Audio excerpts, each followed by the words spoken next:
चंद्रपूर जिल्ह्याच्या तापमानात मोठी वाढ होत आहे. याचा परिणाम चंद्रपूर शहरातल्या मध्यभागी असलेला ऐतिहासिक गोंडकालीन रामाळ तलाव याच्या पाण्यात मोठ्या प्रमाणात घट होत असल्याचे चित्र दिसून येत आहे. आपण बघू शकतो कशा प्रकारे झपाट्याने या रामा तलावाची पातळी ही कमी होताना दिसून येत आहे. त्याचा परिणाम या भागात असलेले जे मासोळे आहे ते मृत्युमुखी पडत असल्याचे चित्र दिसून येत आहे. कारण की पाणी हीट होत असल्यामुळे हे मासे मृत्युमुखी पडत असल्याचे चित्र दिसून येत आहे.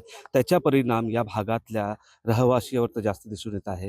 विशेष बाब म्हणजे हे जे दुर्गंधी आहे त्या दुर्गंधीमुळे अनेक लोकांना या ठिकाणी त्रास होत असल्याचे चित्र दिसून येत आहे. आपल्यासोबत वाल्मिक समाजाचे अध्यक्ष आहे बंडू हजारे. नेमकं काय परिणाम होते काय सांगाल?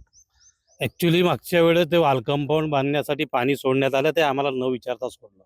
पाण्याची पातळी ही कमी झाल्यामुळे माशाला म्हणजे पाणी गरम आलं आणि त्या हिटिंगमुळे मरत आहे ॲक्च्युली. आणि या संस्थेचं आमचं लाखो रुपयाचं नुकसान झालेलं आहे. आणि लोकांना पण सुद्धा समजलं पाहिजे की इथं पन्न्या आणि हे निर्माल्य वगैरे टाकते, हे सर्व नाही टाकलं पाहिजे. हा ठेवा आहे आपला गोंडकालीन आणि चंद्रपूरचा हा श्वास आहे. हे म्हणजे हार्ट ऑफ चंद्रपूर आहे रामळा तलाव. आणि आमच्या वाल्मिकी मचुआ सहकारी संस्थेचा 1957 पासून ते अबाधित ठेवलेला आहे.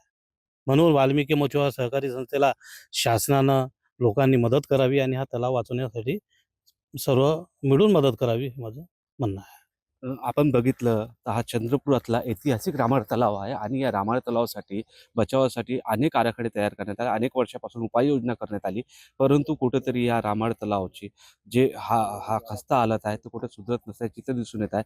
आता तरी प्रशासनाने लक्ष देऊन लवकरात लवकर या रामाळ तलावाची दुरुस्ती करावी, जेणेकरून चंद्रपूर शहरातल्या मध्यभागी असलेला हा रामाळ तलाव कुठेतरी चंद्रपूरसाठी जीवनदायी आहे आणि तो कुठेतरी सुरक्षित राहावा हेच प्रयत्न करणं गरजेचे आहे.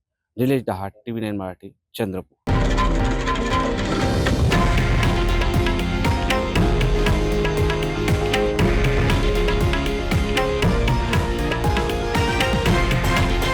हे आहे देशातील नंबर 1 न्यूज नेटवर्क आणि आपण पाहत आहात TV9 मराठी, एकमेव.